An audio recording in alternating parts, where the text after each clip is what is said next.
Hey guys, it's your girl Jasmine from Main Girl Podcast. I just want to give you guys a little disclaimer for episode 3. I want to say at about 45 minutes, my mic starts to die, so you will literally hear an echo every time I talk or just an echo in the background. I know it's annoying. I literally couldn't edit it out. I hate it just as much as you probably hate it, or maybe I just hate it more. But it's a really good episode, so if you can get through it, please listen to it. I love you guys. Episode 3 is now. Well, first I want to ask, who are you? Do you want to introduce yourself and tell me what you specialize in? Yeah, so my name is Hannah. I am a full body wax specialist and I specialize in soft wax only. I'm also a spray tan artist. What school did you go to and how was your experience at the school? So I went to PB in Gloucester City. I graduated from PB in 2017. So I guess I probably started in 2016. It was like, I don't know, I think New Year's happened. So whatever. Yeah, 2017 I graduated. I was so young. I graduated high school in 2015. So like I took a little bit of a minute where I was like, I'm going to go to Camden County College for like nothing. Like I didn't ever want to go to Camden County, but I just was like, that's what everyone's doing. So I went to Camden County and then I was like, yeah, no, I'm going to PB. Funny enough, I like called my mom because like in high school, towards the end of high school, I'm like, hey, I know everyone's going to college, everyone's picking a major. Like that just like was never me. Like I was never like, I'm gonna put my all into the schoolwork. I was always like, this makes no sense. Like I don't care to do this, so like I'm not doing it. I would like get by, but I'm just like, I'm not that school person. I'm not gonna go to a university. I'm not gonna go, like I just don't want to go to college, but like what else am I going to do? So my mom was like, just try Camden County, whatever. So then I didn't even finish the semester. I had a mental breakdown in my car. I called my mom and I was like, this is so funny. I was like, I want to be a massage therapist. And she was like, where is this coming from? And I was like, I don't know. I just don't want to go to college and I don't know what else to do. So like, put me in massage school. And she was like, okay, but why not like hair? Because I've always been interested in like beauty growing up. Like I would do my own hair or my friends, not like color, but like I was always like a YouTube girl where I'm like watching makeup tutorials and hair tutorials. And like I have like a blue smoky eye at 3 a.m. because like I got bored. So like my mom was like, but why wouldn't you want to go for like hair or something? And I was like, I don't know. I feel like you have to be good at it already. And she was like, not really. Like, just go and see what happens. So I was like, okay. Crazy part is no, like you actually have to be good at it. Yes. That's like I feel like that's the most false thing that like they tell you because they don't teach you actually how to do hair in school. So not like at all. You kind of got to know what you want to do before you get there. Or you better have something like really good lined up for you when you graduate because you're going to be thrown to the wolves and it's going to be insane. Yes. So yeah, PB. I feel like I was so young that like I was so used to the structure of school because I was just coming from high school that it wasn't that difficult for me to just like get into the hang of it. And it was easy. Like the school work was easy, but I mean, the girls were crazy. Like being in beauty school is just like a crazy experience because you have people of all different like life stages. They say it's like Bad Girls Club. Yes, no, literally. Like you have me who's like basically coming out of high school who I'm like, hey, I'm used to school. And then you have like older women who are like, yeah, my kids are now 15. I'm going back to work. And I'm like, that's awesome. And then you have like people who just like you could run into anyone in beauty school. So it was very interesting because I'm used to just going with people who are my age. But honestly, like I met a lot of good friends in beauty school. We kind of just like stuck it out together. It was like very hard for me to have the freedom that beauty school gave you because like you could just not show up. Like I would literally just not show up. So I think I had like months after my original, like what my graduation date was supposed to be. I was going to ask you that. How long did it actually take you? I would say, I forget like how long the course actually is because I went for full cosmetology. I was going for hair in the beginning. I think it's 9. I think it's 9 months. It's 9 now? Yeah. So it probably took me like a little over a year. Yeah. Because I'm just like, oh, I can just not show up. But what would really get me is I would get lunch. Like me and my friends would leave and we would go get food and then we'd be late coming back. And they did not play. They were like, no, girl, like you're not coming in. So like we would have to go home. So I would miss like the whole rest of that day. And it obviously goes by hours. So I was just missing hours and I was young and I didn't care. But I was going for hair at that time. So like I had no idea like what waxing was, what spray tanning was. Like I was just going for hair, and I did it full time. So I went every single day. Well, I should have gone every single day. It's funny because like I 100% understand what you mean. Like they didn't in college. It was like you have to show up for school, even like in high school and everything else. And then when you got to hair school, it was like, okay, so you can miss up to like 4 days in a row, but once that fourth day come, we're going to be calling you like, hey, what's going on? Literally. You might have to start all over again. What are you doing? Yep. And then also, like you said, if you miss the deadlines to coming for lunch, oh, you missed the day. Yeah, and they didn't care. Like I would be running through the hallway, and my teacher would be like, just go home. And I'm like, no, please.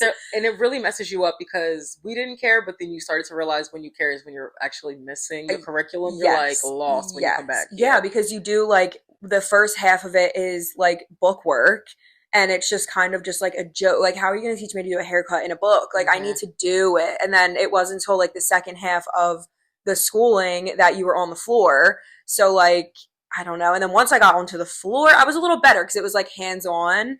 But my last name starts with a B, so I was always in the front of like rotation for like walk-ins. And I swear they never went through the whole alphabet. Like some of my friends' last names would be like towards the end of the alphabet, and I'm like, have you gotten a walk-in? And they're like, nope. And I'm like, I'm on my 5th for the week. Just like sitting there chilling. And then it's like, oh, you have a men's cut. I'm like, I don't know how to do a men's cut like at all. So that was very humbling. What was the craziest thing that you had to do in school? Like, what was the craziest service that came in? So I had a little boy. I mean, he wasn't that little. He was probably like 9 or 10, and I think he had like blondish hair. He had like lighter hair, but not like bleached hair. And he wanted like blue stripes, like straight fashion color blue stripes. And I'm like, why would you come here for why that? would you come here for that? Like, I had no idea. And my teacher, she was fine, but like, I feel like she never really had any idea what she was doing either. So I was just like, oh my God. So yeah, I had to literally strip his hair, which thank God his hair was like virgin hair because he was like 9. So it was, I remember it like turning out fine as far as like the service went, but I was like, this looks like shit. Like, why would you want this? But he didn't care. He was just like a little boy, and he was like, oh cool, now I have blue hair. But I'm like, that was like the scariest moment for me. That was the first time I've ever touched like blue hair dye. So that was really scary. Because hair was so focused in hair school, is that why you went and did hair as soon as you came out of hair school? Yeah, because that's like all I knew. And I never even had a thought in my head that I would do anything other than hair. I was like, this is just what I'm going to do. Because like I genuinely did enjoy it. But it would just stress me out. And I knew, I'm like, this kind of stresses me out a little too much for my liking. Because hair is something that like, you can do like the best job ever, and that person, it's like opinionated. Like that person just might not like it, and then you're just like, oh, well, I'm like horrible at my work. You know what I mean? So like that was like a lot for me. But yeah, coming out of hair school, I never thought that I would do anything else. I was just like, yeah, I gotta find where I'm like, what am I doing? What salon am I going to? That just became like my life. How did you transition after you had graduated? First, did you pass on the first time? I did. I did. By the grace of God. I have no idea how. It was so stressful. But yes, I graduated both the written and the state board. Like, you took the state board? Yes. Ooh. Yes, I had to take the state board because it was before COVID. It was in 2017. So that was the most, you would have thought we were like enlisting in the army. Like it was the most serious thing I've ever had. The bags and everything. Yes, I remember like people would like drop a comb and she would be like, you're done. Like don't even finish the test. And I'm like, oh my God. Like, yeah, it was terrifying, but I passed. Thank God. And I was like, oh my gosh, I'm never looking back. Like I never want to take a test like that again. That was so scary. What job did you do when you got out? So I worked at Hair Cuttery. It was the hair cuttery in my town. I got that job right before I graduated. So it was like towards the end, they were kind of like overlapping. And yeah, I worked at Hair Cuttery for a long time actually, because the thing about Hair Cuttery coming out of hair school, they throw you on the floor. Like, and you could get anything walking through those doors, which like in the moment is super scary, but I think it taught me so much. Oh, that sounds scary as hell. Yes, it was so scary because like it's just like school. You're in rotation. It's like, okay, unless you have an appointment. But if you don't and you're taking walk-ins that day, which I never did, I'm like fresh out of school. I don't even know what I'm doing. Yeah, it would be like, okay, you're up next. Like literally whatever walks through that door, like you're taking that appointment. So yeah, I was always super stressed, but I think it really taught me a lot because I had to, like I had no choice. Whereas like my friends who graduated with me who went to like fancy salons, they're like, I don't even know how to do a haircut. Like, I don't know how to do a men's cut. I only know how to do like this one specialty. So in the moment, I'm kind of like, well, I kind of like that I did it that way because more variety. Yeah, and like you can figure out like what you like versus like what you don't like. But you don't have a choice though. So like, unless you have like really cool coworkers who like are down to switch with you, but usually they're not like that. You're just kind of like, nope, you're doing that men's cut, like no matter what happens, like that's what you're doing. So that was really stressful, but I think it taught me a lot. Yeah. So what made you transfer over into waxing from doing hairstyling? So I actually did hair for 4 years before I started waxing. Girl, you was deep. I was deep. So I started in 2017, like I said, and then I worked at Hair Cuttery for like probably like I don't even remember. It was like on and off. I worked at Hair Cuttery for probably like a solid year, and then I was like, okay, let me switch to like some small salon, not small, but like independently owned, so like not a corporate salon. And every single time I did that, I hated it because this industry is just it's wild. It was very catty, like get walked all over, like you would have to assist and just like be someone's like just bitch, like straight up. And I would just be like, okay, like I can take it. But like at that point, because I worked at Hair Cuttery, like I kind of knew, like I did know what I was doing eventually. Like a year into working doing hair, like I wasn't bad at it. Like I was good. I at this point had like a little bit of clientele, but nothing that I could like live off of yet. Were you doing any side jobs while you were working for like Hair Cuttery? No, because I was working full time. Okay. And it was like easy because you could depend on walk-ins at Hair Cuttery or at like any salons like that. Even if you're a waxer and you work at European Wax Center, like you can depend on those walk-ins coming through. So I never worked another job, but once I started getting into like waxing and stuff, I always had a second job because like what the heck? Yes, I feel like we have to. Yeah, like we're making no money. Like, what's happening? Yes. So it's kind of like was getting burned out, like by the industry, by the people in the industry, by like people not like just like bosses just kind of like not respecting you. It was just kind of like didn't love how I was being treated in the industry, and I couldn't find like my place. Like I couldn't find actually I did. I found it at Hair Cuttery. Like I would always find myself going back to Hair Cuttery, but in my heart, like as much as that job really taught me a lot, like even just how to like talk to clients, like it taught me everything I know basically. But like I knew that wasn't going to be like my end game, just like not having a good time. I actually got a job at Toppers. I don't know if you ever heard of Toppers. It was like that big salon in Marlton, and it was probably like 2019. I having to assist, which like was annoying for me because at this point I know how to do hair, and like the stylist I was assisting had been there for like 50 years. I'm not even kidding. They were all old, and like the clientele was older. I was just like, this is like not like where I want to be. So I was so miserable. At Did this you ever point, want to jump out and just do solo hair by yourself? I never thought so. Like I never even knew, because back then, not that it was so long ago, but like salon suites and like going on your own like was not a thing. Like that was not, they didn't even exist. Like suites didn't even exist like that. So like if you were going out on your own, like you were opening your own salon. So like never in a million years did I ever even think that like this could be I would be doing that for hair.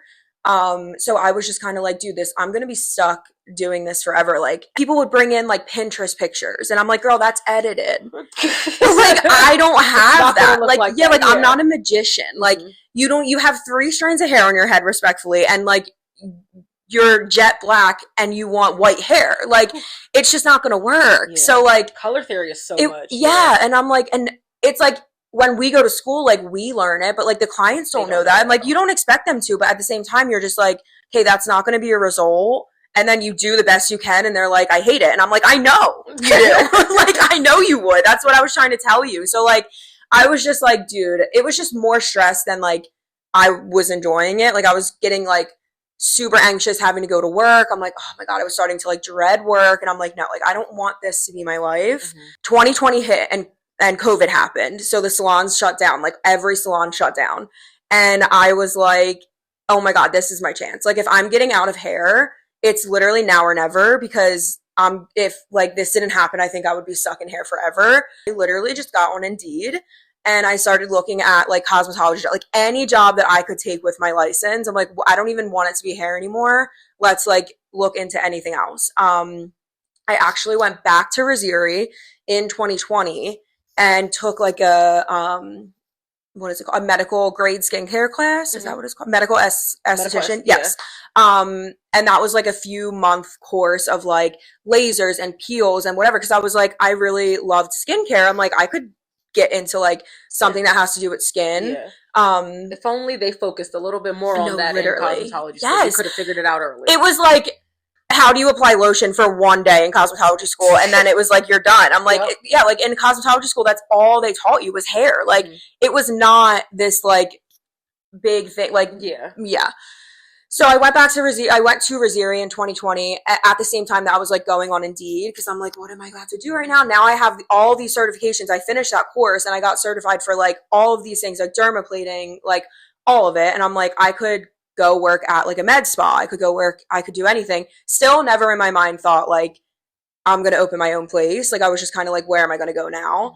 And then I went on Indeed, and this company doesn't even exist anymore, so I feel like I can talk about it. It was called Lunchbox Wax. Have you ever heard of that? They're not around No, anymore? They don't exist anymore. OMG. They changed it to like radiant waxing, and then they shut down completely. OMG. Yeah. No, I heard about them because it's like basically the same thing as European. Like it was just a corporate waxing chain. It was called Lunchbox Wax, and at this point I had never even touched a wax stick in my life. Like I had no idea how to wax, but they were training you for 6 weeks paid. And they had just opened in Marlton. So it was a brand new salon, and they were paying you for 6 weeks to learn how to wax. And it literally said like, you obviously need your license, but you don't need to have like crazy experience. Yeah. So I just applied and I got hired, and they started training me. And that's actually why I use soft wax today, is because they were a soft wax only studio. Oh, they were? Yeah, okay. They used no hard wax. So I got trained with soft wax. And I just loved it. Like from the moment that I started doing it, I think it really helped that I did do hair for 4 years. So like as far as connecting with clients or like having like hosting people, I like to call it like hosting. Like that's how I feel like I'm doing. Like you have to make that person like feel comfortable, like all the things. I already had that down. Like I was fine with that. So like I just needed to learn like how to actually wax. And I don't know, for me it just like clicked. And have you tried hard wax? Yes. Okay. So after that, I dabbled in hard wax, because I was like, all right, if I'm going to be like a waxer, I need to know like everything that's going on. And I've just always like been a soft wax girly. Like I just love it. My clients love it. I've like kind of built my brand off of that now. So yeah, I worked there, and I loved working there because I loved waxing. And at that point I was like, okay, I've never felt like this about hair. Like I actually love what I'm doing right now. However, I still hate working for a corporate company, because the managers and the people, because it was a franchise. So the person who like owned that Lunchbox Wax didn't have anything to do with the beauty industry. And like, they were just in it. They were just a businessman, which like, you can't like blame them for that, but you also can't talk to them about the problems and issues that's going on, because they have no idea. They're like, what do you mean take that client? And I'm like, no, you're not understanding, like this and this. Like it just, so that was like very frustrating to me, because it felt like I again was just like their little minion, and it was like, well, you got to do this and you got to do this, and I'm like, okay, well, I don't believe in that, or I don't want to do this. Like we did men, so you could not turn down. They used to call it a manzillion. You couldn't turn them down? No. Oh. I mean, like, you could, but you were gonna get shit for it. You know what I mean? Like, they weren't like, no. Yeah. Things that, like, I remember the owner calling me one day, and he was like, because, like, a wife and a husband owned it, like, franchised it or whatever, and then their daughter managed it. None of which had anything to do with the beauty industry at all. And the girl who managed it was like my age. Yeah. So like that was very weird, because I'm like, okay, first of all, you're my age, so like it's very hard for me to like not respect. Of course, I'm going to respect you, but like regardless. take you fully serious. Yes, like girl, you're me, and you have no idea what you're talking about. Yeah. Like you're talking to someone who's been in the industry at this point for 4 years and is a service provider, and you're trying to run a wax studio. You have no idea what you're doing, and like, yeah. So it was very hard for me in that way to like kind of like be cool with it.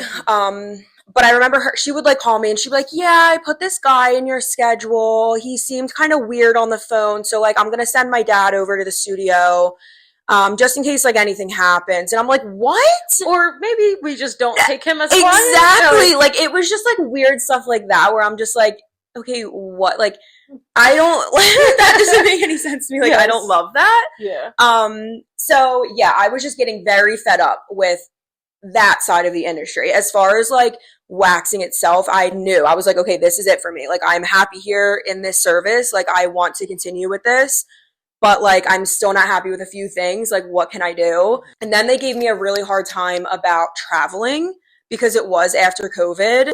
Either work here or you travel was kind of like what they were saying without saying it. Okay. And my sister at the time lived in Texas, and it was about to be my nephew's birthday. Like, oh, I'm taking a trip to like Texas, and they were like giving me like a really hard time about it. And one thing about me is like if I get to a breaking point, like I could have nothing, I'm leaving. Like I don't care. Like I'm the same way. I could care less. Yes, I could literally be living in my car. Exactly. I do not care. Like I'm leaving. Like you're not about to tell me that I can't go to Texas. Like what do you mean? Like I am just that kind of person. Like backtrack to when I did hair. There's so many times when I tried to leave hair cuttery and go to like a salon, and I would be like, I hate these vibes. Like I'm literally leaving and not showing back up. Like I've done that like so many times.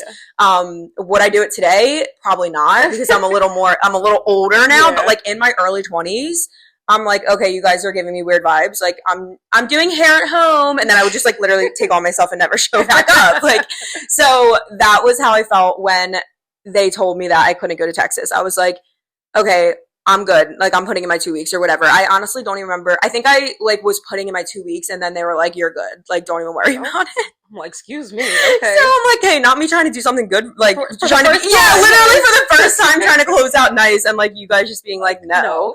So, whatever. It sucked, though, because I couldn't reach out to any of my clients. And at this point, I had been working there for about, like, a year and a half. So at this point, like, I loved what I was doing. I loved my clients. Like, I had a good, solid, like, clientele at this point. So when I left, I just kind of like, I was just like, whatever, I'm not, because they were very like legal. Like they were not saying that like you shouldn't be, but they were very serious. Like they were like, if we find you reaching out to any of your clients, like we're going to get you. Like, So I was terrified of that. I was like, I don't even want any of that drama. So I just like left, like literally left, ghosted all my clients. And I was like, damn, I hate that.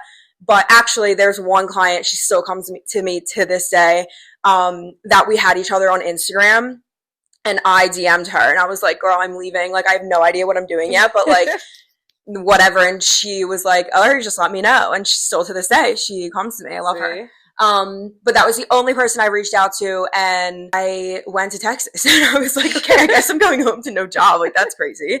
And I did. I came home. I had no job. I DoorDashed for probably like a few months, paid all my bills on DoorDash. At this point, I was living with my best friend just for like fun. She had bought a house, and I was like, I'm moving in your spare room. And then I had no job. So she was like, girl, what is going on? So I was like, me and her would DoorDash every single night. She would come DoorDash with me, and we would like make all of our money. And it was honestly so much fun, but I was like, hey, like, what am I doing with my life? Like, So then I went back on Indeed, which like I'm like, Indeed, sponsor me. Like, I love you. Honestly, like, where do you look for jobs? No, literally, like, and like Instagram wasn't like it is now. I mean, at this point it kind of was, but like for a job, like you're not going to be finding like that on Instagram. So I went back on Indeed, and I saw another waxing opportunity on Indeed, and I was like, hey, I don't really know what this means. They were hiring for a wax specialist, but like there wasn't much like information. And like I'm now coming from like all corporate jobs, and this was looking for a wax specialist. Like basically, are you down? Like, are you qualified and are you down? So I remember doing an interview with her, and I, for the first time like in my life, I was like, hey, I'm not letting like what happened to me before in this industry happen to me again. So like, I'm going to put my foot down. If they don't want me, like, it's like, if I want them, like, you know how like you're going in for an interview and you're like, oh, I hope they like me. Like, I was like, I hope I like them, because if I don't, I'm not taking it, because like, I'm not doing this again. Like, this is crazy. So I went in for my interview and I literally said that. I was like, listen, I have been doing this for a really long time. I've been waxing at this point for probably like almost 2 years. I only use soft wax. I'm not using hard wax. So if you're interested in me using hard wax, I'm not going to be your girl. This is how I like to do things. And if you're not down, then like I'm not working here, like basically. And she was like, oh my God, like I love that. Like, yeah, let's do it. So I started working there, and it was literally like the best in the beginning. And it was only me and her. It was a very small studio in Glassboro. So we were in a college town. She did a whole different service. She did like lashes.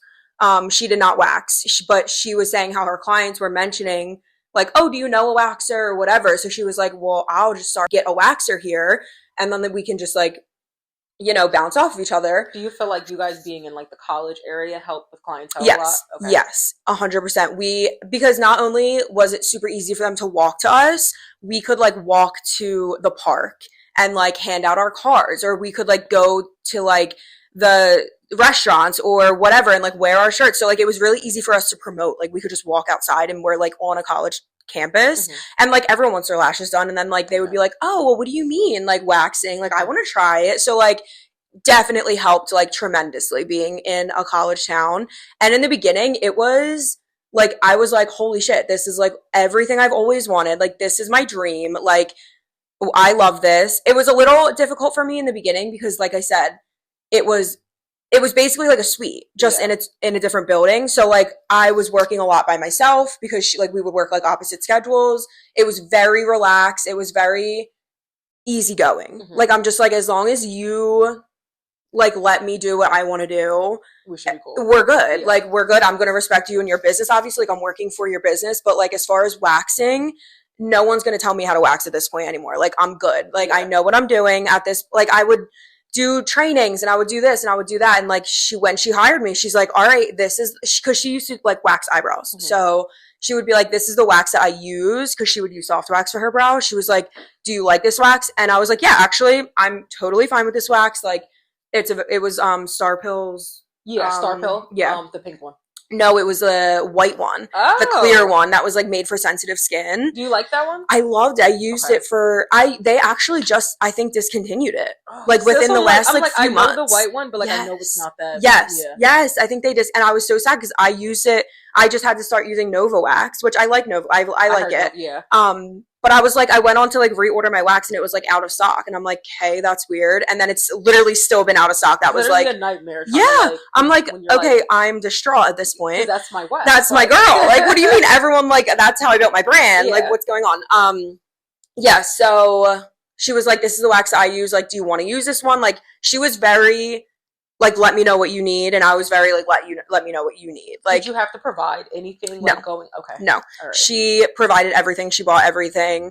Like I said in the beginning, it was really good. I was like, wow, I was building clientele. I was like making connections with people. It was like my kind of people. Like I wasn't doing 85-year-old like perms. Like I was doing like college kids and like just even not in college, just like people like going through the same like phase of life as me. So it was really, I was like, oh my God, this is like literally the best. I worked there for a year, with it being me and her, and we worked so well together. Like, so we never ever had like a weird, like awkward moment or like beef or like anything. Like we worked so well together. And then at that point, into a year of working there, I had like a full schedule. I was fully booked, like overly booked actually. Amen. And I ended up getting pregnant. And then I got pregnant. But to answer your question about the jobs, at this point, I had a second job because when you were at the studio? Yes. When that first year of that studio, I would like DoorDash. I would, honestly, I think it was like mainly just DoorDashing. yeah, I was always having this, because like at that point, you're going in for one eyebrow appointment.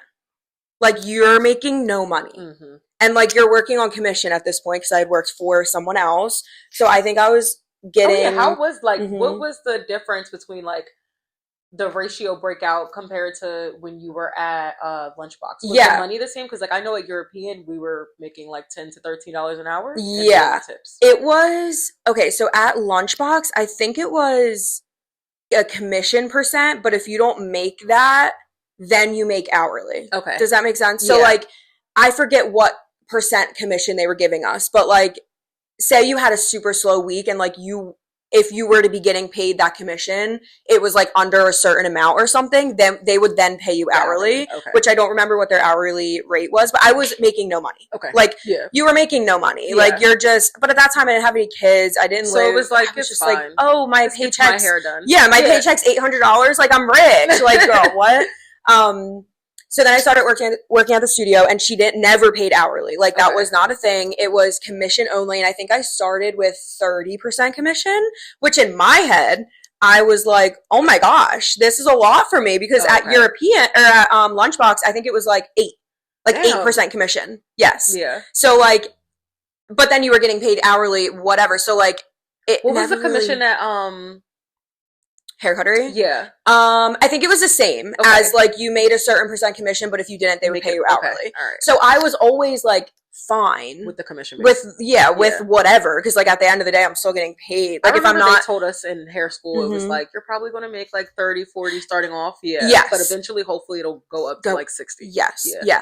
Because then you think about it, and you're like, okay, I'm making 30% of every service that I do. Like, I'm literally not making any money. And then in the beginning, when you have no clientele, you're having like one Brazilian a day. And you're like, okay, I'm spending more money driving, rearranging my life to like get to the studio for a half hour. And I mean, whatever that commission was, I think our Brazilians at that time were like $70 and I was making 30% of that. So whatever that math is, like, that's what I was going home with. And then you're taxed on it. So like, you're literally making no money. So, but in my head, I'm just like, I know, like, I'm gonna be like, I just got to get through this. Like, you just got to get through it. I feel like everyone in the industry has to go through that. Then I got pregnant. I was like, I was overly booked. I worked the whole like 8 months of my pregnancy. You did the whole 8 months? Mm-hmm. Oh my God. My baby was due May 29th. Was it hard, or was it? It was the hardest thing I've ever done. Yeah, like, girl. It was so hard, but like, I had worked so hard getting to that point that it was really hard for me to like walk away. Mm-hmm. I'm so scared. I'm so booked. Me and her are like, our studio's like up. Like, we're like doing good.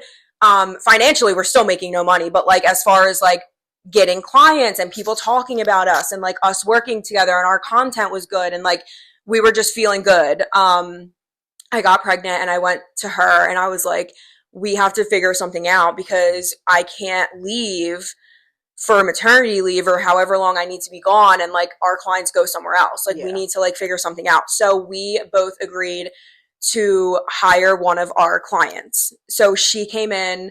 This one specific girl would come in for her lashes and then she would get waxed, like her underarms. I don't think she ever got a Brazilian, but she would get like waxed here and there by me. And she was in esthetician school at the time.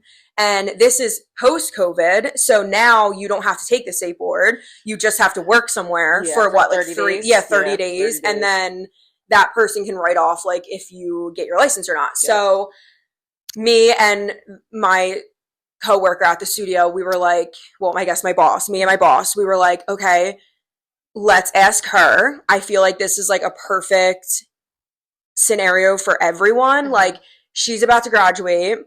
You can train her to wax. She can take over your clients while you're gone. Then by then she would have worked here for 30 days already. So we can give her license and then she can decide if she wants to stay, build her book. If she hates waxing, she can go somewhere. Like, then she has her license. She can do whatever she wants with it. But she's more than welcome to stay. Like, we're not going to just, like, kick her out. Was the goal to eventually have you guys to become, like, a big team? Or did you guys want it to be more of an intimate type of thing? Okay, so before I got pregnant, when me and my boss would have these conversations, it was never like this is going to be a big team. It wasn't ever said that it wasn't, but like our vibe was very much like we don't want to become corporate. Like we don't, obviously that's like extremely hard, but like these are real people and like we're not treating people like numbers. We're not like scamming people. We're not like, we are not rush service, not just people coming in and out. We actually care about Yes, we actually care about what we do. We care about our people. We're so grateful that anyone would even come in and give us their hard-earned money. Like it was very ethical in that way at that point. So I got pregnant and we asked this girl, we were like, are you down? And she was like, yeah, like that sounds great. And we were like, great. And she fit in with us. Like we were all cool. Like we were all friends. So before I got pregnant with my son now, I got pregnant and ended up having a miscarriage like very early on. And this happened literally at the studio. So I was like, I obviously left and like my boss was like helping like clean up. Like it was like trigger warning, but like that kind of like moment. So that moment like was crazy. How was it for you to even come back and like so like I like barely even took a break. Like cause like I got pregnant. I was not planning on getting pregnant. So like this was like an accident. Yeah. And then went into a moment where I was like, I just don't want to talk to anyone. I was me and my boyfriend were living at my mom's still. And I literally just like didn't talk to anyone, but only for like a few days. And then I literally just went right back to work. I don't even think I like mentioned, I mean, like I would mention it to like my closer clients, but I wasn't like really saying much about it.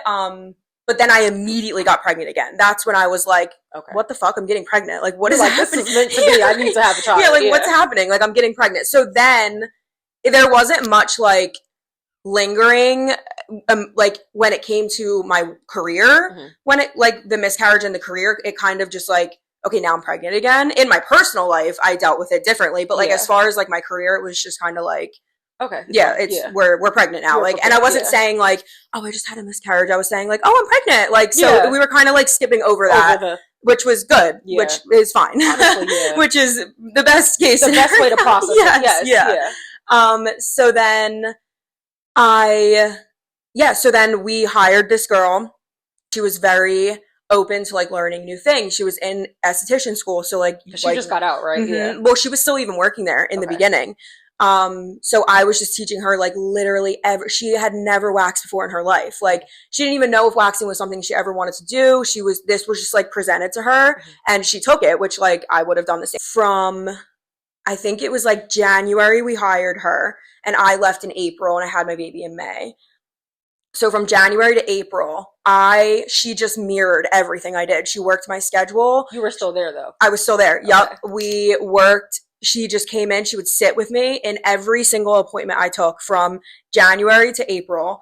All of my clients met her. I wanted like every single one of my clients to know who she was multiple times so that when I did leave for those few months and she was now waxing them, like everyone was feeling comfortable about it. Like it wasn't a shock to anyone. No one was meeting her the first time they were getting waxed by her. Like I took that very seriously because I'm like, this clientele that I have even now still to this day, like I like blood, sweat and tears to build this. Like, and you know how it is. Like you can miss 1 week and someone went somewhere else. Like, so it was like, you cannot skip a beat if like and at this point I'm like, I have to like literally, like I have a kid now. Yeah. So like I have to financially, like it's not like, oh, someone canceled, like who cares anymore? It's like no, oh, someone canceled, like I'm not getting that money now. Like, and you don't want to think of it that way, but at the end of the day, this is how I feed my family. Yeah. So, from January to April, every single thing that I taught her, literally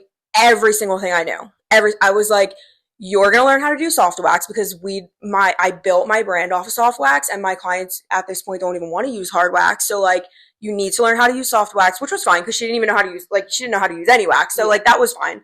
And, she caught on like as good as she could. I mean, like you have to think she was coming right out of school to an overly it took me like 3 months to really feel confident in waxing. So like, yeah. Like, and I had a full book at this point. Like, I was working my shifts, and at the end of my shifts, my legs were like this big because I was so pregnant, and I had this like big ass bump, and I'm like, I'm just doing it, and everyone's like, "Are you good?" And yeah, do you need to stop? And I'm like, "Nope, I'm good." Like, I literally like did not. I think there was probably like 2 times throughout my pregnancy working there that I had to like not come in, that I was like sick or whatever.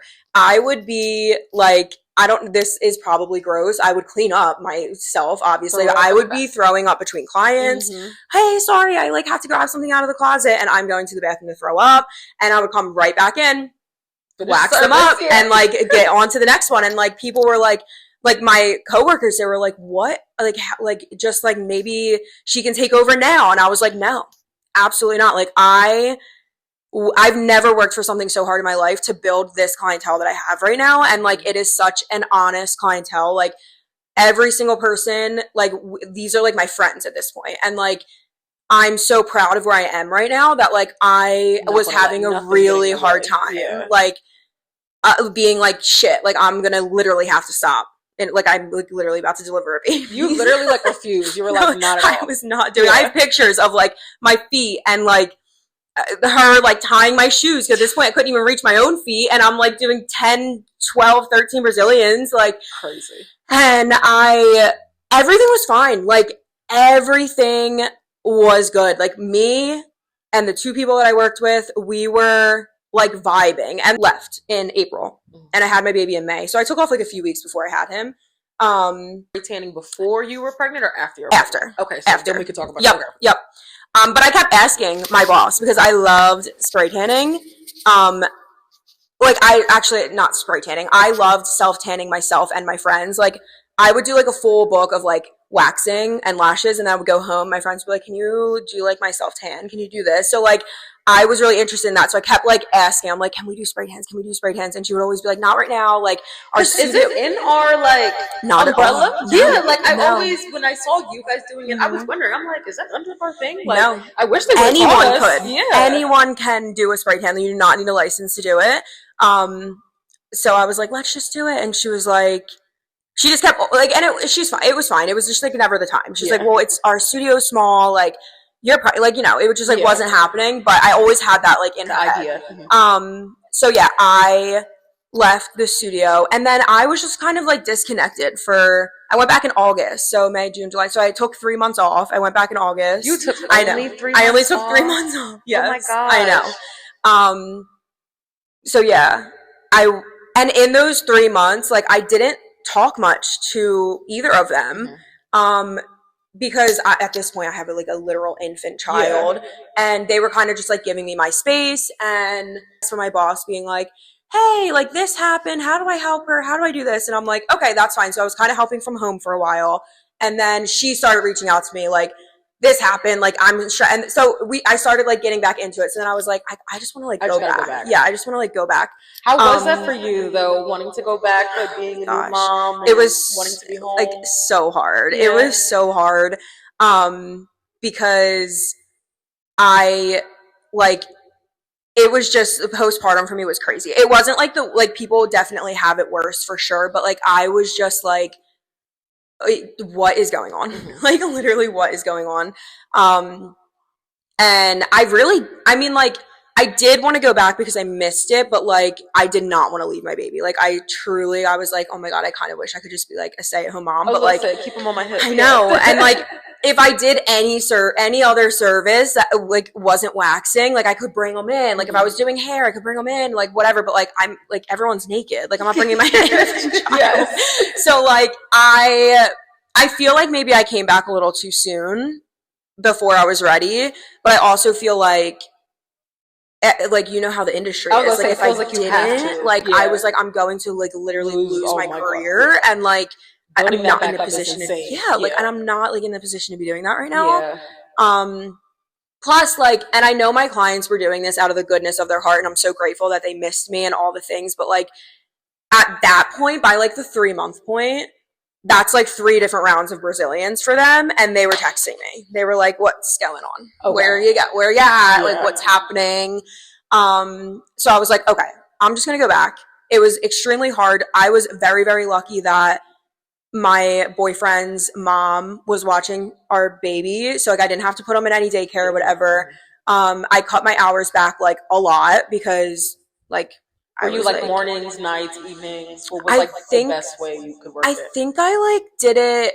I think it like is almost very similar to my schedule even still to this day. I didn't really change it much because again in this industry it's like if you change your schedule around, like you're messing up everything. Yes. So like I think it was very similar where I did like a Tuesday morning and then like a Wednesday and Thursday night and then like a Saturday morning. I think that's like all I was doing at that time. And it was so hard for me because I'm like, so I remember one specific time where I went back to the studio. This was like for the first time, literally for the first time, my meeting like back. While I was gone from the studio on maternity leave, she also hired a front desk like receptionist that I had never met because I was on maternity leave. So now she had been working there for 3 months at this point, like the whole time that I was gone. So I'm coming back to someone I don't know. Whatever dynamic was happening when I was gone, I don't know. And like, yeah, so I remember us having a meeting and that was when me and the receptionist met.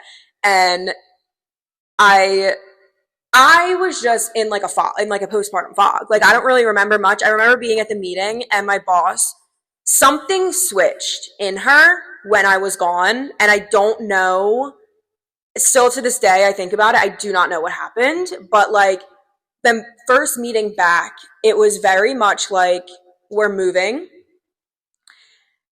We're going to have 6 suites or 6 rooms. Every room is going to have a room number.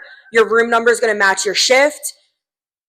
Yeah, like you're going to do like it was giving like corporate. It was giving like something happened. Yeah.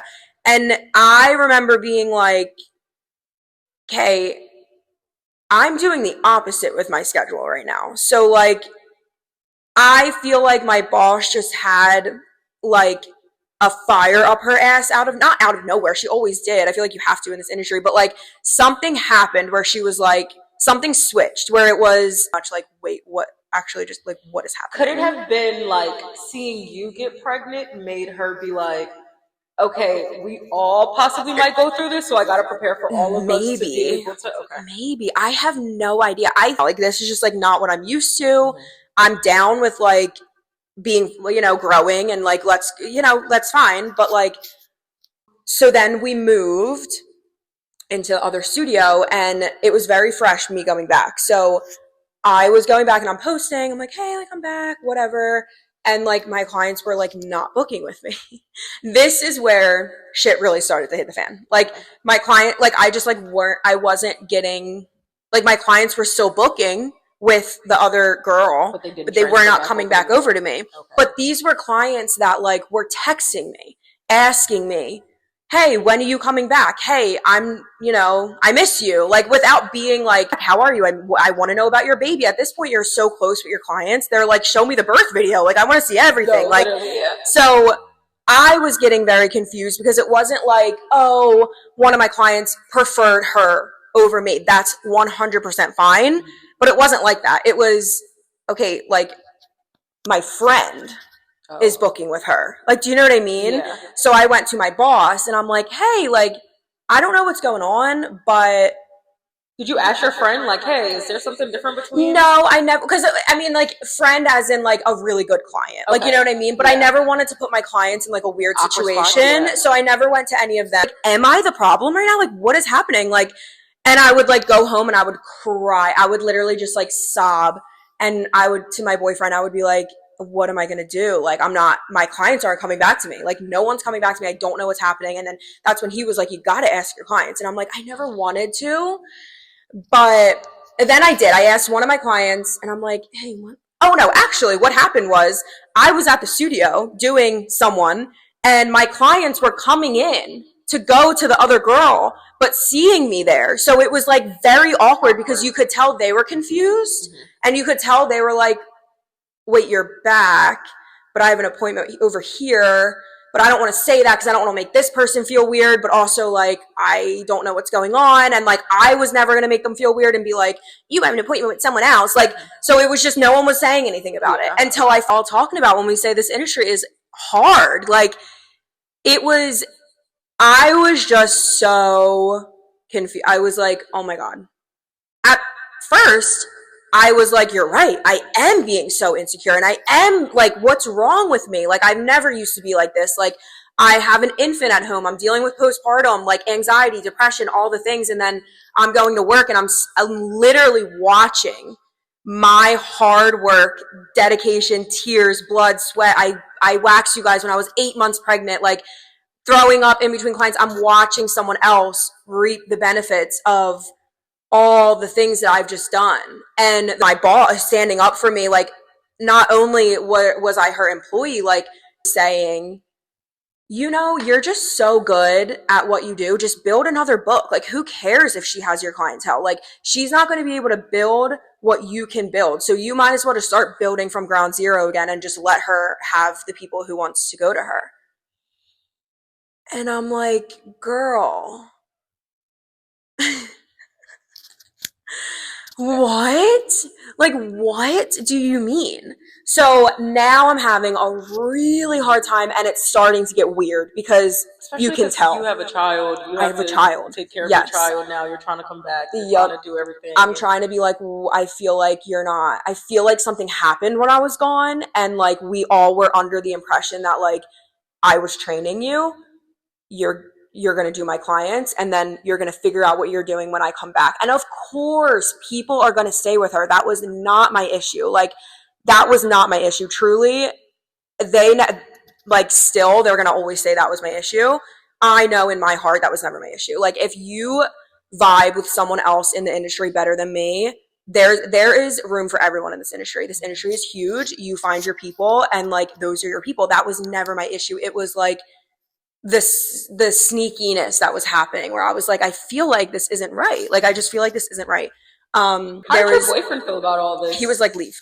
Oh, he was just immediately. Yeah, he was like, leave. Yeah, he's like, what are you doing? Leave. Like, why? Me trying so hard to still be a part and be like how I was before I was a mom, but like my priorities shifted, and just bring the baby. Who cares? And I'm like, okay, you don't have a baby, so it's easy for you to say just bring the baby. Who cares? But like, I'm on like a 4-hour eating schedule right now, but yeah, sure, I'll do it. And I would bring the baby, and getting very unhappy. And I finally snapped at one meeting because in this industry, you have got to like reach out to people. That is how you get your clientele. So now that I'm back and I know that this is being done, and I'm like half my clientele is gone, I'm on Instagram every single day.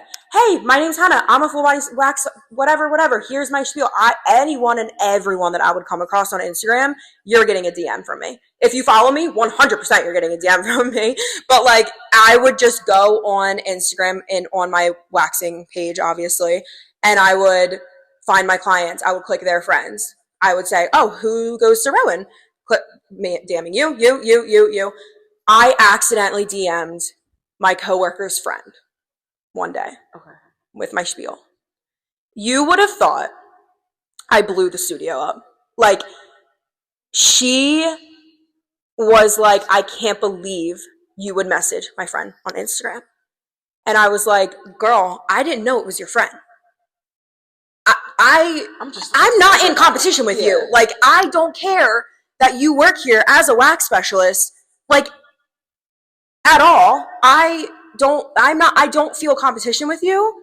However, like, don't forget, I literally just trained you. Like, I literally just trained you with everything you know. But anyways, I don't, like, my bad, but like, it should not be that. If it's your friend, then why are you worried about it? Why are you worried that she's going to come to me if it's your friend? If you accidentally DM'd my friend, it wouldn't be an issue. And it wasn't between me and the friend. She literally messaged me hearted, like, nothing was weird. I wasn't trying to take her people. Like, it's marketing for yourself. If you're not putting yourself out there, putting your name out there, like, no one's going to do it for you. So like, and I told her that in the meeting. I'm like, girl, you should be doing the same thing. Like, you should literally be doing the same thing. And if you're not, it means you're not working hard enough for clients. Like, I don't know what to tell you. So yeah, long story short, the studio ended up shutting down because of state board. had wrote a letter about our lash lift and tints, and obviously you can't tint.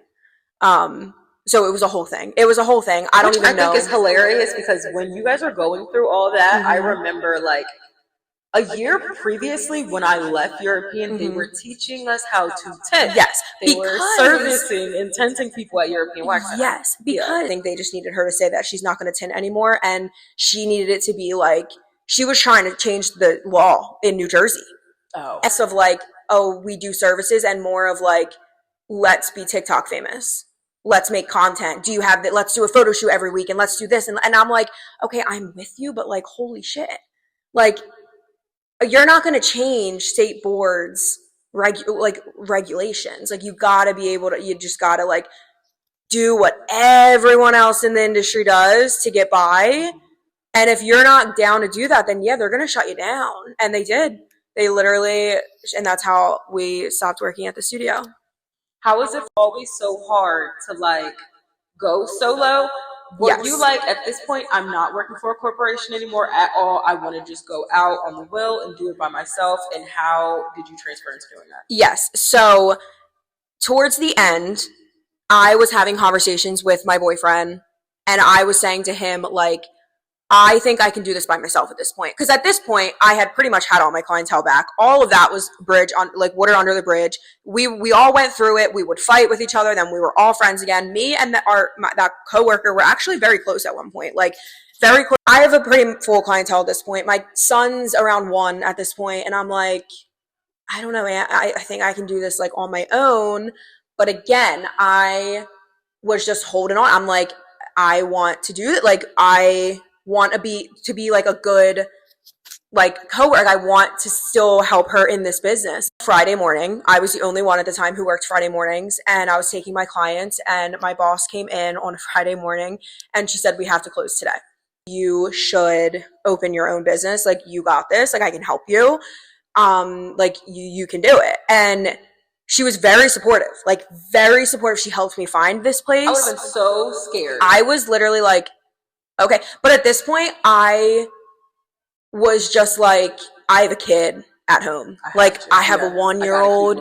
I gotta keep, like, I don't have time to be upset or confused or take a week or take it. Like, these are my clients. This is my income at this point. And like, as much as I love these people and whatever, like, this is how I feed my son. And I've got to figure something out. So she is bawling her eyes out, and I'm like, I just snapped into it. I was like, okay, we already had this place looked at because we were going to actually move here, all 3 of us, because she knew we were going to have to leave that spot. And then she was like, we're not doing that. About sharing a room, because I remember like that was the first thought I had, because I'm like, I do not know how I'm going to afford $16,000, $12,000, $14,000 for rent on top of actually having to like provide supplies. The supplies for myself now. Yeah, I didn't. I was like, because of that sneakiness that had happened between the 2 of us, even though we were on really good terms and like things were good, I was like, I have to think about myself right now. And as much as I love these people and I am so sad to see this era end for us, this is my career, and I've worked so hard from 2017. I had a baby through it. I had a pregnancy. I had a miscarriage through it. Like, I trained someone through it. Like, I was so proud of the way that I trained her. I'm like, and in the moment when we were all like, that cattiness was happening, I'm like, for her to be succeeding is like, I did that, like, not taking that away from her, but like, I trained her to do that. So if like, not only are people liking my work, people are liking the work of the person that I trained from nothing. Like, her knowledge is my knowledge. So like, that is exciting for me. I am proud of that for her. I want her to succeed. Like, I feel good about that.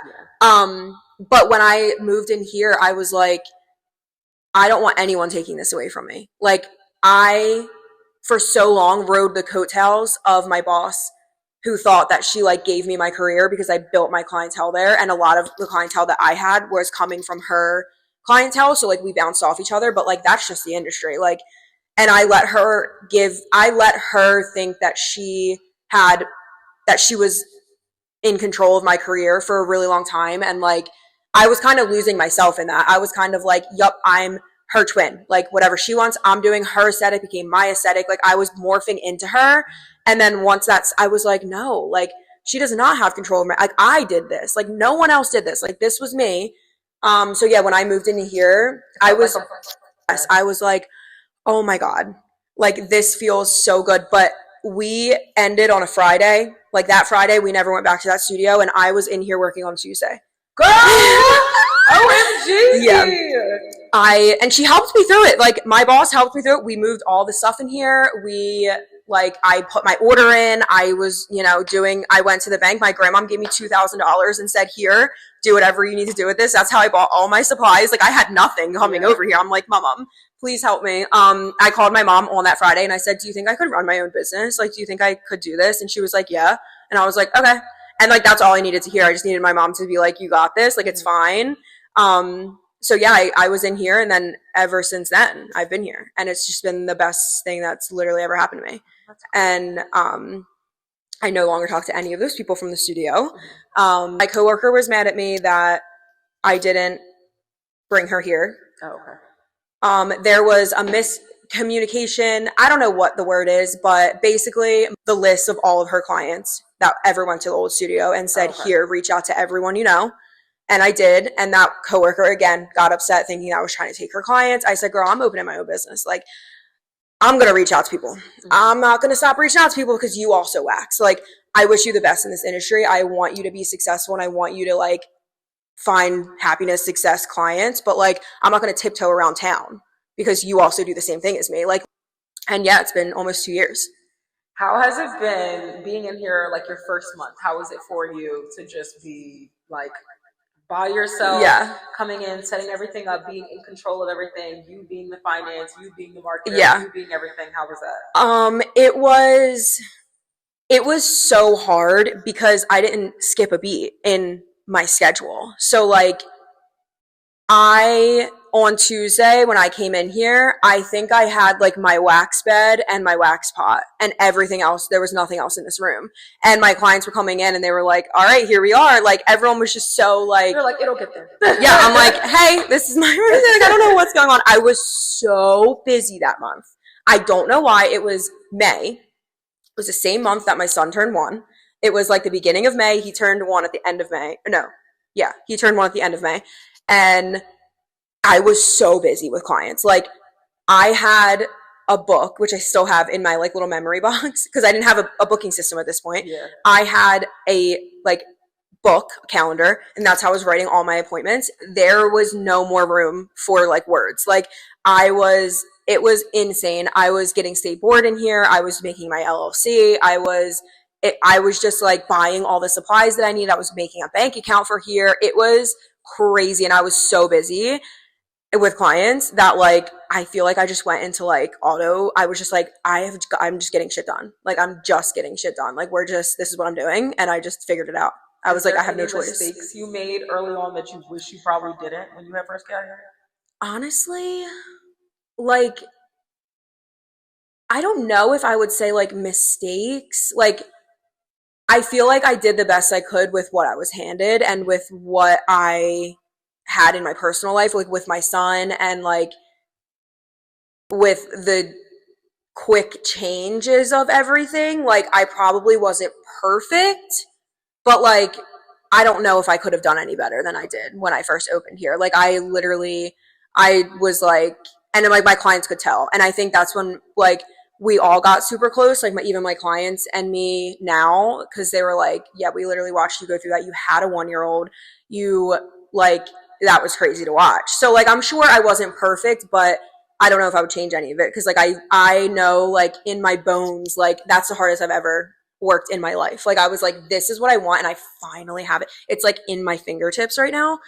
And I'm going to make it I'm going to make it happen no matter like what I have to do or like who I have to like not be friends with anymore. And that's just like what it came down to. When it came to spray tanning, have you ever done mobile or? I've never done mobile. Okay. Yeah. And waxing, would you ever travel? I would travel with spray tans. I don't know if I would do waxing because like it takes like I don't know. It takes like a lot. And like the wax would have to heat up, and like I would need somewhere to like I would have like I can't bring my bed. Yeah, like you would need, like a travel bed. Yeah. I don't know if I would do waxing, but I definitely would do spray tanning. In the midst of all of that craziness, we obviously did start spray tanning. We went to New York City and took a class with Dolce Glow, is who I use. She's a spray tanner. She has a business out in LA. She spray tans like all like the big name. You guys had did Dancing with the Stars, yes, right? we spray tan Dancing with the Stars. It was spray tanning celebrity. Okay, a hilarious story. It was literally the first time any of us had spray tanned. Like, we took the class, and then like the next week we got this like opportunity. We had no idea what we were doing. They were probably like, I don't even know. We don't talk to them after. Like, they're freaking like the stars of Dancing with the Stars. Like, we didn't say like, hey, how's your spray tan? Like, we have no idea if it was good, if it was bad. But I remember us being like, we don't know what we're doing, but we're gonna fake it till we make it, and we did. And it was a great experience. It was crazy. Like, how often do you like get to do that?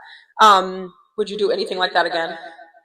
That's like where I'm at right now. I'm kind of figuring out like what I'm doing, like where I want to go with this, like what I'm like focusing on. And like, I don't know if I would. Like, I don't think I'm the type of person who like is like super hungry for like to be the best in the industry.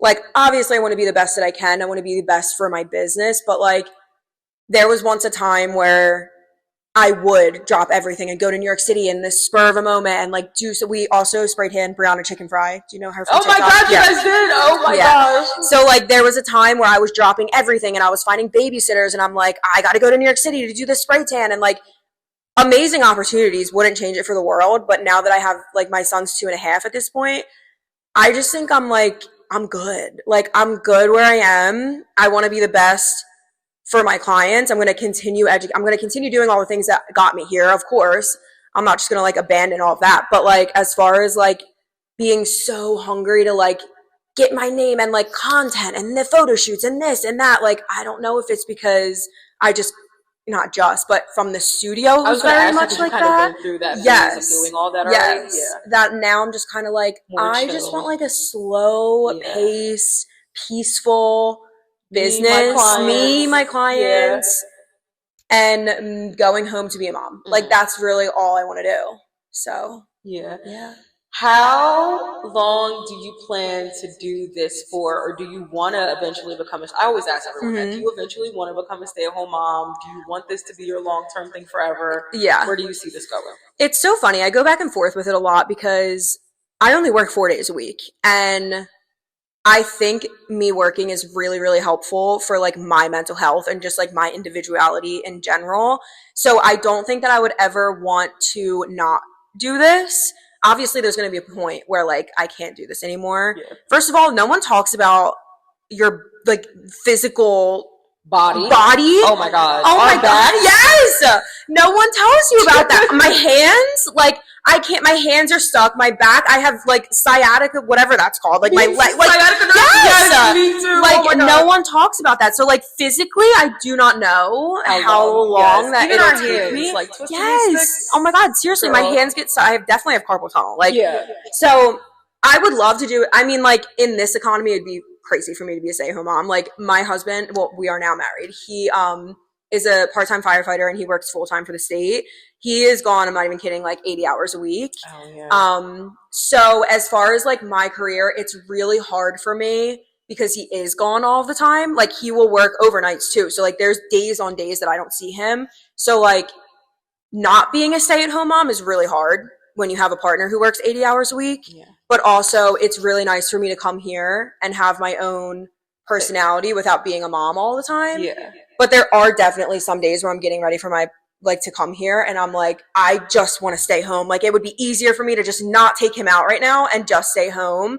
But also, I think it's good that I do get out and, you know, still have my own thing. Yeah. But, I mean, eventually, if we could make it being a stay-at-home mom, I would love to do this, like, once or twice a week for like extra money for fun. Would you ever be home based? I don't know. Like I guess you could get because you know like how the townhouses are built up nowadays. Yes. You could have like literally the whole downstairs portion be your suite. Yes. I would definitely, if I had the right house. Because right now we live in a condo. and we rent it. So like that's not an option for me right now. But I think if we bought a house and it was a possibility, 100%, I would. Maybe that is what I eventually do, because paying rent. Like, come on. So yeah, I would love to do that. Maybe that is where I go from here. But for now, and I go back and forth. I'm like, do I want to hire someone?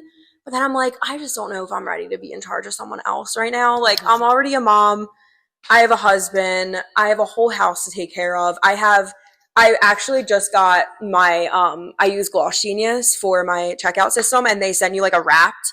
And I think I have like, I don't know, 1,200 appointments for the year that I did. And that's like only me. So like, it might not have been 12. It might have been like 1,000 or whatever it was. It was a crazy number. And like, I'm looking at it like, damn, like, I guess I could use someone to work here, but at the same time, I just would rather not. I feel like that's the big thing everybody talks about in the industry now, because like you said in the beginning, there wasn't really solo suites and stuff like that. It was just people working for other people. Yes. And I feel like when it comes to working for someone else, like you said, I am in full control of her. I have the rules, I have the tips, I have to figure out how to pay her. I have to do all the taxes, the legal. So I'm like, and also just like, I know my max, like what I can deal with, like my max capacity of like responsibilities. And like, if I'm home, I'm easily like switching this on and off. I am not someone who's going to go home and spend 5 hours editing a video or spend, and that like, there's times when I do it. But you have a child too. So and like, I'm just, like, exactly. And like, it took me a while to get there to be like, okay, clock out. But now I do. I go home and I'm like, I don't even go on my Instagram. I'm like, no, I don't want anything to do. And like, at this point, me and my clients are so close, so they'll just like text me, which is fine. I do not mind that at all. I know some people don't like that. I don't mind that at all, because I can get back to them when I need to. If you were to look at my phone, I have like 45 messages in my, just like not, because I'm like, I'll get to you eventually, but I don't have the mental capacity right now. So if I had an employee who like actually needed me or needed something ordered, like, I don't know if I'd be able to handle it right now, which is why I don't. And everyone's like, you should hire someone, at least like an assistant, at least someone to do your content. I'm like, I can't, like, I'm fully booked, but like, girl, shit's expensive. Like, I can't afford to pay someone to do my Instagram right now. People don't do everything how you want it to be done. So I feel like I would just be critiquing the whole time, and I'd be like, or I would feel bad, and I would be like, oh, it's perfect, post it. Like, I don't like it. Yeah, exactly. How do you make time to juggle your fiance, your business, your son? Well, you're married now. Yeah, we got married like a few weeks ago. So how do you, like, actually, both of you guys, because you just said he works like 80 hours. How do you guys actually take the time to juggle everything? It is so hard. I did not know what I was in for when we like started this. Like, I think we just like really have to prioritize the time that we get together. So like, tonight he's home. He doesn't work overnights tonight. He worked the last 2 overnights. So like, we really prioritize like when we're together and just like doing whatever that means. And like, sometimes that means like doing bath time for our son together, or like eating dinner together. Like, it's not like we barely go on dates at this point, but like, we're both very aware that like this is a phase of our life, and he is in the middle of hopefully he's going to be hired full-time as a firefighter in the upcoming months. So it'll get easier, because then he will only work 2 days a week. There will be 24-hour shifts, but he won't work full-time at the state. So like, if you think about it, he is working 7:30 to 4 at the state for full-time, like a normal 9 to 5, 7:30 to 4.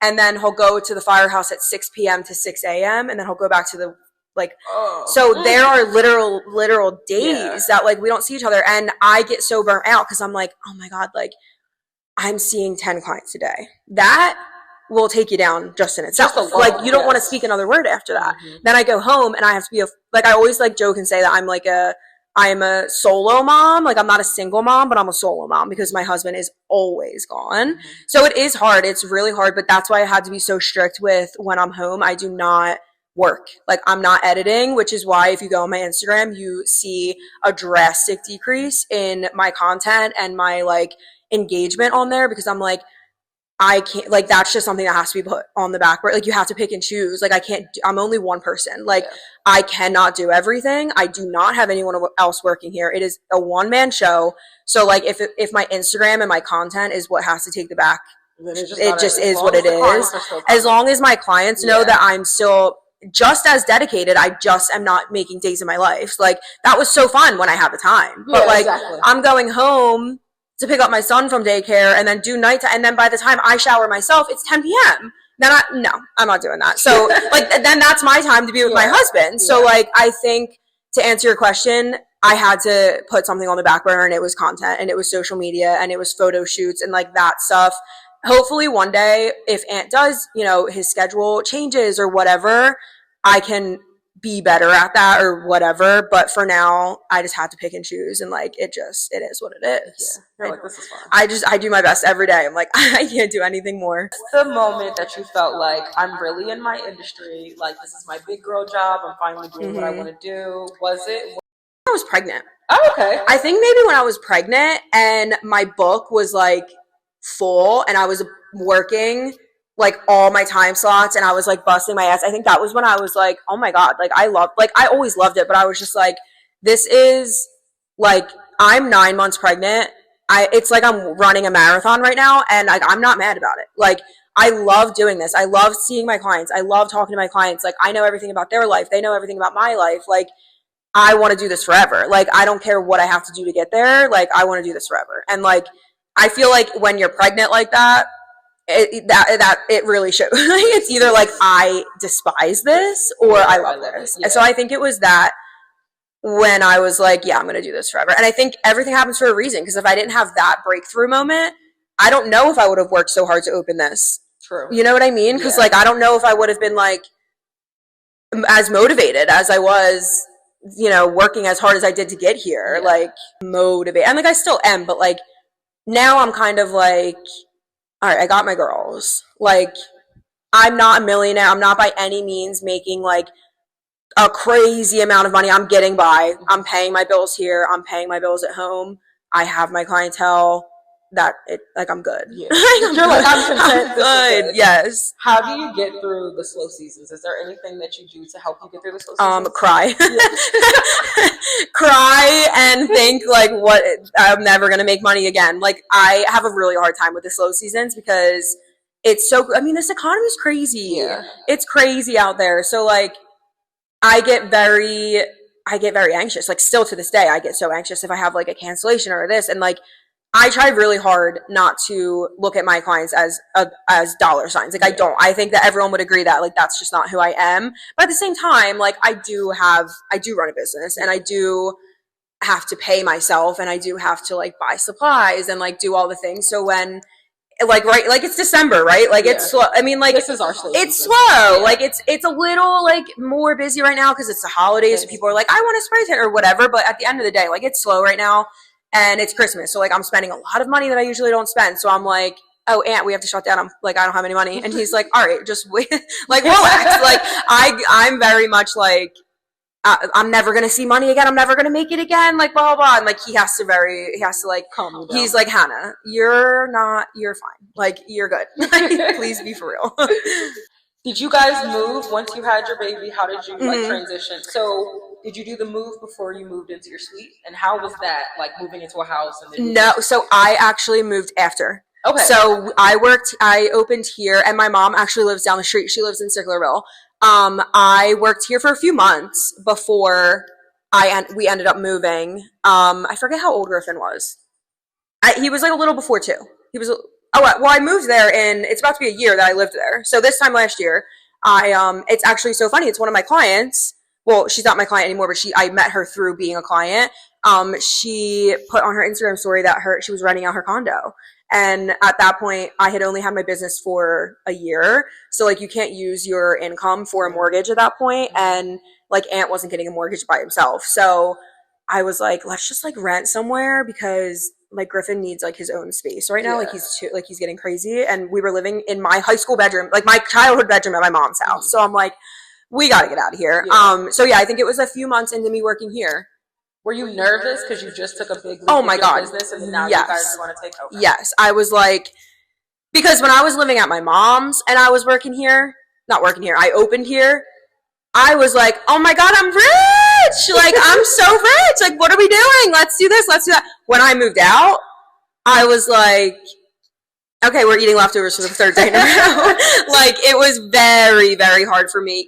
I still struggle with it, I think, because, like I said, I would look at my bank account and I would be like, oh my God, like, let's go out. Like, we can go on vacation. We can do whatever we want. Now that I pay rent I pay a lot of rent at this point. Yeah, multiple rents, yeah. I'm like, oh God, like, it's gotten crazy. So it was very scary for me, but it was very, like, I had to, like, hone into my mom's side where I'm like, this is going to be what's best for my son, so we got to do it. Yeah.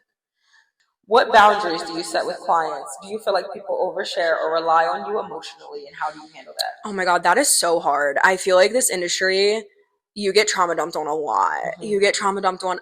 And, like, I don't know if it's because of working in this industry for so long, but I feel like I always have, like, my guard up where, like I said before, like, I look at this as hosting people. So, like, I'm never one to, like, tell them my issues or, like, even like, I literally got married a few weeks ago and I don't even think I told, like, yeah, I was gonna say, like, I had to, like, really look to see if that was your fiance. She's like, oh yeah, no, we're married. No, like, we got married. No, literally my clients are like, well, you didn't tell me. And I'm like, it's not that I didn't tell you. It's just that, like, I don't know. Like, I'm just getting trauma dumped on a lot. And it is a lot. It's a lot emotionally. Like, to leave and be like, oh my God, 10 people. Like, someone's dog just died. Someone just got married. Someone is going through a divorce. Someone's going on vacation. Like, it is emotional. Like, you just go back. You're just, at the end of the day, you're just like, what even is my life? Like, what is even happening? I need to go nonverbal for 12 hours straight. My life? Yeah, like, I don't even know. Yeah, like, am I married? Like, I don't even know what's happening. Like, and then it's really hard because you want to, like, remember so that when in 4 weeks when they come back, you want to be like, hey, how was this? But, like, sometimes I just don't. And then they say it and I'm like, right. Right, you went on vacation. How was it? Like, I don't know. It's hard. I feel like and that's something that no one tells you about in this industry. Like, you are a therapist. Like, and I'm like, girl, I don't know what the hell I'm doing. Like, it's like, I'm just the blind leading the blind. I'm gonna tell you what I'm doing. I don't really know. Yeah, like, don't take, like, I'm not a professional. Like, I've said that so many times. People, I'm like, I am not a professional. If someone asks me, like, what do you think you would have done if you weren't in this industry? Be a therapist, because that's what I am. This is truly, yeah. Yeah, and then I have to remind people, I'm like, I'm not a professional therapist, so please, like, don't listen to me. Yeah, but no, it is very difficult. It's hard. You have to, like, learn how to go home and just, like, leave it here. Like, you have to leave it here, and just kind of, like, I try to turn conversations around a lot. Like, obviously you don't want to talk about, like, certain things. Like, I never talk about politics. I never talk about religion. I never talk about, like, anything like that. But then it's, like, fun because you get people who, like, open your, like, eyes to different things and cultures. And one of my clients, she's from, like, Dubai. I think she's from Dubai. And she goes back a lot. Like, she goes back all the time. She brings me back, like, all the headscarves and, like, all the things. And, like, it's so fun. I'm like, I would have never, like, known this had you not, like, actually talked about it with me. So, like, I really love that part about it. But when it comes to, like, oh, yeah, you get emotionally drained for sure. What's your favorite service to offer? Like, out of all the services you do, what's your favorite? I think a Brazilian. Mm-hmm. Yeah, I think a Brazilian. And I think it's because, like, I've been doing it for so long at this point, and, like, once you, like, get your niche in something, like, that's, like, it's just your thing. And, like, now people know me by that. They're like, I'm so scared. And it's, like, interesting to see, like, you know, people come in, they're vulnerable, they're scared, they don't want to get naked in front of you. Like, it's weird for people. And then, like, they leave feeling so comfortable in booking their next appointment, and you're like, wow, I really just did that. Like, I helped her through that moment. Yeah, like, we did her Brazilian in 15 minutes. Like, she loved it. She's coming again. Like, it's fun to, like, get people through those, like, times where, like, if you're doing a brow appointment, it's like, okay, pluck my eyebrows and be done with it. But, like, you see them, like, really get through something on their bucket list when they do a Brazilian. So I think it's really cool. And it's just satisfying for them and for us. Yes. Sometimes I forget that I'm, like, hurting them. I'll be, like, in full-blown conversation, and they're like, and I'm like, oh, shit. I'll be, like, let's show in the hair. I'm like, do you see this? You see the follow-up? Literally. They're like, Kay. Please. I'm like, they're like, Kay, pull the strip. All right. My goals for 2026, I think That's a good question, because I do battle, like I said, we were talking about the employee thing. I think I do go back and forth of if I want an employee or not. I think that if I found someone who just wants to go in on it, you know what I mean? So I maybe a partner or something I could see happening in the next year. I don't really see me having an employee, and I don't see me leaving, really. I will say it's very nice. Yeah, it's nice in here. It's expensive, but everywhere is going to be expensive. So the grass isn't always greener, and I think that my clients are very comfortable with it in here. So I think maybe I could see myself partnering up with someone or whatever. I really want to start doing mobile spray tans. I even asked my Instagram the other day, and so many people were excited for that. So I think maybe in 2026 I would start mobile spray tans, because it's very small in here. So doing a spray tan is hard, because I was gonna say everything. I mean, it looks like you. We built this wall specifically for the tent. Oh, that wasn't there? Oh, okay. We built this specifically for the tent so that it kind of fits in. I have as much ventilation as I can. I have the thing. I whatever. But as much as I try, everything gets covered in spray tan. And it's not even just spray tan. I do powder too. I powder them at the end. So it's just powders flying everywhere. So everything has to be black or it gets spray tan stained with spray tan. I do. Okay. Sometimes I forget. But yeah, I see myself doing a lot more mobile, because in here it just kind of gets a little crazy. And maybe maybe a partner, maybe not. I don't know. I'm kind of content with where I am. But we'll see. We'll see what happens. Okay. Well, do you want to tell everyone where they can find you, where they can book with you, where you're located? Yes. So I am located in the Image Studios in Washington Township.